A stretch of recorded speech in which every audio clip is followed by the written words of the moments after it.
नमस्कार मित्रांनो. तर वेरूळ लेणी म्हणजे दगडात कोरलेला इतिहास, श्रद्धेतून जन्मलेली कला आणि मानवी बुद्धिमत्तेचं अजोड उदाहरण. महाराष्ट्रातील छत्रपती संभाजीनगर जवळ सह्याद्रीच्या कडेला उभी असलेली ही लेणी म्हणजे फक्त एक पर्यटन स्थळ नाही, तर हजारो वर्षापूर्वीचा जिवंत काळ आहे. इथं उभं राहिलं की वाटतं जणू आपण फक्त दगड पाहत नाही, तर भूतकाळाशी संवाद साधतोय. आज जिथे शांतता आहे, जिथे कधी काळी हजारो कारागीर, शिल्पकार आणि साधू कार्यरत होते, हातात चिन्नी, हातोडा आणि मनात श्रद्धा, एवढ्याच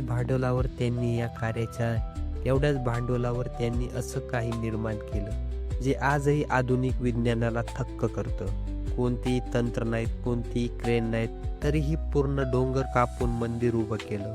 वेरूळ लेणीची सर्वात मोठी खासियत म्हणजे इथे एकाच ठिकाणी 3 वेगवेगळ्या धर्मांची लेणी आहेत: बौद्ध, हिंदू आणि जैन. जगात फारच थोड्या ठिकाणी असा धार्मिक संगम पाहायला मिळतो. हे दाखवतं की त्या काळात श्रद्धा वेगळी असली तरी सहअस्तित्व शक्य होतं. वेरूळ लेणीची निर्मिती साधारण इसवी सनाच्या 6व्या शतकापासून ते 10व्या शतकापर्यंत झाली असं इतिहास सांगतो. हा काळ राजकीय संघर्षाचा होता, पण तरी कला आणि धर्म यांच्यात मोठं संरक्षण मिळालं. राजांनी केवळ युद्धावर खर्च केला नाही, तर श्रद्धेवरही भर दिला. सर्वात आधी दिसायला बौद्ध लेणी. या लेण्यांमध्ये प्रवेश करताच वातावरण बदलतं. इथे गोंगाट नाही, भव्यतेचा दिखावा नाही. इथे आहे फक्त शांतता, ध्यानासाठी तयार केलेला सभागृह, बसलेल्या बौद्ध मूर्ती आणि भिंतीवर कोरलेली साधी पण प्रभावी शिल्प. हे सगळं मनाला शांत करतं.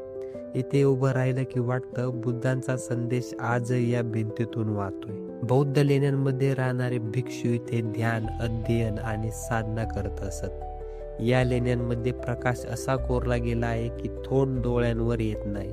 इथे आवाज आजही असा घुमतो की मंत्रोच्चार दूरपर्यंत पोहोचतो. हे सगळं त्या काळातील वास्तुकलेचं उत्तम उदाहरण आहे. बौद्ध लेणीनंतर पुढे जाताना दृश्य पूर्णपणे बदलतं. आता सुरू होतात हिंदू लेणी. इथे शांततेऐवजी शक्ती जाणवते.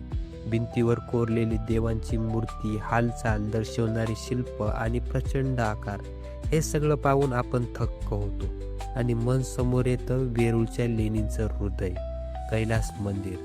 लेणी क्रमांक 16. हे मंदिर पाहिल्यावर पहिला प्रश्न मनात येतो, हे खरंच माणसाने बनवलं आहे का? एकाच खडकातून वरून खाली कोरलेले पूर्ण मंदिर, शिखर, मंडप, सभा मंडप, गाभार, स्तंभ सगळं एका दगडात. इतिहास सांगतो की हे मंदिर राष्ट्रकूट राजा कृष्ण पहिला यांच्या काळात बांधलं गेलं. साधारण 2 लाख टन दगड काढून हे मंदिर घडलं होतं असं मानलं जातं.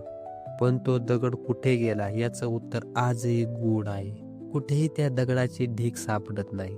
कैलास मंदिर भगवान शिवाला अर्पण केलं आहे. मंदिराच्या तळाशी हत्तीच्या मूर्ती आहेत, जणू त्या संपूर्ण मंदिराला खांद्यावर उचलून धरून आहेत. भिंतीवर रामायण आणि महाभारत कोरले गेलेले आहे. प्रत्येक दृश्य इतकं जिवंत वाटतं की त्या कथा डोळ्यांसमोर उभ्या राहतात. शिवपार्वती, रावण कैलास उचलताना, नटराजांचा तांडव, ही शिल्प पाहताना वाटतं दगड हालतोय. एवढ्या सूक्ष्मतेने, एवढ्या अचुकीने काम करणं आजही अवघड वाटतं. कैलास मंदिराचं आणखी एक रहस्य म्हणजे त्याची मजबूती. शेकडो वर्षांच्या पावसाळ्यांनी, भूकंपांनी आणि आक्रमणांनी हे मंदिर हललं नाही. औरंगजेबाने हे मंदिर तोडण्याचा प्रयत्न केला असं सांगितलं जातं, पण हजारो सैनिक आणि वर्षांच्या प्रयत्नानंतर हे शक्य झालं नाही. हिंदू लेण्यानंतर पुढे जाताना जैन लेणी सुरू होती. इथे वातावरण पुन्हा बदलतं. इथली शिल्प अतिशय नाजूक आहेत. भव्यतेपेक्षा इथे साधेपणा आणि संयम आहे. जैन तीर्थकांच्या मूर्ती ध्यानमग्न अवस्थेत आहे. प्रत्येक मूर्ती आत्मसंयम आणि तपश्चर्येचा संदेश देते. जैन लेण्यांमधील कोरीव काम इतकं सूक्ष्म आहे की ते पाहताना श्वास रोखला जातो. फुलं, वेली, देवदूत सगळं इतकं बारीक की वाटतं हे दगड नाही तर मेण आहे. वेरूळ लेणी केवळ धार्मिक नाही तर वैज्ञानिक दृष्टिकोनातूनही अद्भुत आहे. पावसाचं पाणी थेट भिंतीवर साचत नाही. प्रकाश योग्य कानातून आत जातो आणि तापमान आत कायम थंड राहतं. त्या काळात एवढं अचूक नियोजन करणं ही मोठी गोष्ट आहे.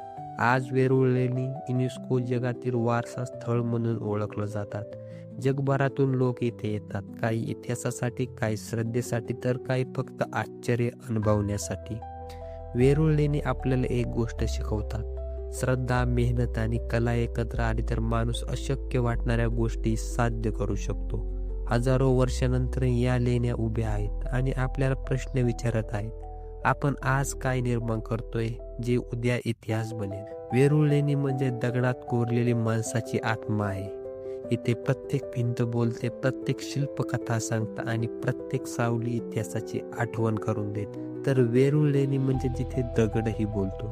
तर मित्रांनो, वेरूळ लेणी म्हणजे जिथे श्रद्धा अमर झाली आणि वेरूळ लेणी म्हणजे इतिहास जो कधीही संपत नाही. तर मित्रांनो, कसा वाटला तुम्हाला वेरूळ लेणीबद्दल एपिसोड? तुम्हाला चांगला वाटला असेल तर कमेंट नक्की करा आणि चॅनलला सबस्क्राईब नक्की करा. मित्रांनो, तर भेटूया एका नवीन एपिसोडमध्ये. तोपर्यंत आपल्या सर्वांना जय शिवराय.